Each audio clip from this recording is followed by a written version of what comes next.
Όμως, δεν αφήσαμε πίσω τίποτα σε χρήματα, γιατί βάλαμε στις παλιές οφειλές τα 12 πόσα βάλαμε, τα οποία καλύπτουν αυτό το ποσό. Άρα λοιπόν, ενιαία μέσα στο 13 είναι το σύνολο του ποσού, αγαπητοί συνάδελφοι, όμως είναι ένα μέρος ως παλιές οφειλές και το μεγαλύτερο μέρος ως εισφορές του 13. Και οι εισφορές του 13 που είναι το τελευταίο τρομέλου και θα πληρωθούν το 14 θα πάνε το 14. Άρα λοιπόν με αυτή την εξήγηση που έγινε χτες και από μένα στη Διευθύντρια και από τον Περιφερειάρχη που μίλησε με τον Γενικό Γραμματέα, λύθηκε το θέμα. Από τη στιγμή που λύθηκε το θέμα, μπορούμε να κάνουμε κατανομή όταν είμαστε έτοιμοι, δεν ξέρω αυτό το οποίο ο Πρόεδρος. Απ' την άλλη όμως, εμείς το 1,5 εκατομμύριο το εκταμιεύσουν σήμερα, φαντάζομαι. Δεν θα εκταμιευτεί γιατί δεν υπογράφει ο Επίτροπος, γιατί ο κανονικός Επίτροπος λείπει με άδεια και θα έρθει τη Δευτέρα να τον αντικαταστήσει. Και για αυτόν τον λόγο έγινε καθυστέρηση. Και το γνωρίζουν πολύ καλά. Ας πάνε λοιπόν στον κύριο Επίτροπο, ορίστε, δεν υπογράφει γιατί ο Επίτροπος πρέπει να εγκρίνει, Άγγελε. Αυτά είναι βλακίες. Συνήθως με αυτό δεν υπογράφει, με πάει με τον δεδομένο τον λογισμό και δεν υπογράφει. Δεν υπογράφει, γιατί πήγε στο Επίτροπο σου πήγε να υπογράφει. Εντάξει, κάνω πρόταση. Είναι δικό μας. Θα κάνει ερώτηση εκτελεστική γιατί δεν υπογράφει ο Επίτροπος. Μα λείπει με άδεια σου λέω. Ο Επίτροπος είναι δεδομένος κύριε Πρόεδρε. Ο Επίτροπος είναι δεδομένος.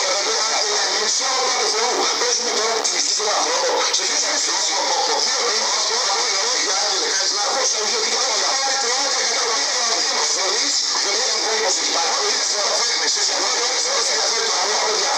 Να είμαστε ακόλουθοι στους αποφασίσεις.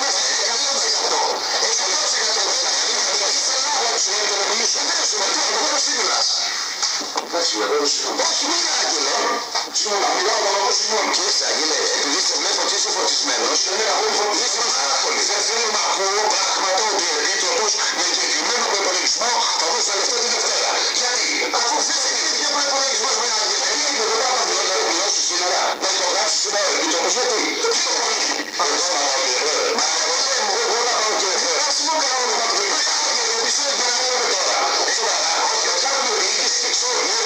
Άγγελε, μιλάω για φορτές στο κλίμα, δεν υπάρχει λόγος, δεν φορτίζει να μιλάτε τη Δευτέρα για το 1,5 εκατομμύριο. Και σας λέω ότι εμείς ήδη έπρεπε να γίνει είσαι λάθος, είσαι λάθος 100%. Γιατί, είδες το Πρόεδρε, είπαμε στο εξάρτημα, είσαι λάθος Άγγελε, κοίτασες φωνάζεις να φωνάζεις, φώνασε. Αυτό λοιπόν ένα ανεξίδα να συνεχθούμε. Έτσι, λοιπόν, πρώτα απ' όλα εγώ το είμαι να προσέχω να ακούσω, έτσι, ότι στην περιφορά του κυρίου Μποραήμ είναι παράδεκτη στη σύμβαση που κάνει σε μένα. Εντάξει κύριε Πρόεδρε. Έτσι, ναι, για τον Μιλήσια. Δεν μπορώ να κάνω αυτή σήμερα να μιλήσω. Τον Μιλήσια, είπατε. Λοιπόν, εγώ μιλάω θεσμικά. Εντάξει, αυτό το πράγμα το οποίο γίνεται σαν μέλος του ενίου συνδέσμου και δεν με ενδιαφέρει παρετούμε άμεσα. Να έρχομαι και σαν αφορές ο γιος με τον Τάδε είναι ανεπίτρεπτα. Είναι ανεπίτρεπτα. Ναι,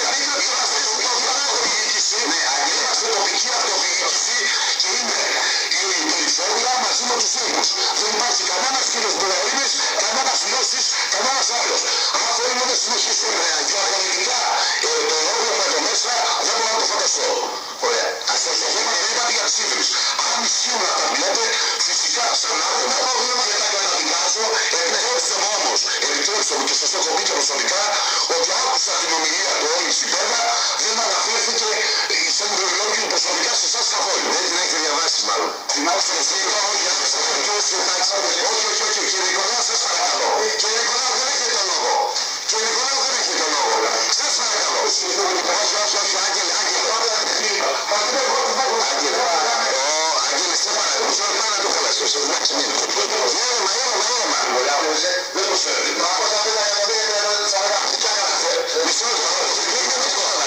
Μισό σαν μέρος του συνδέσμου. Τα είχατε πει.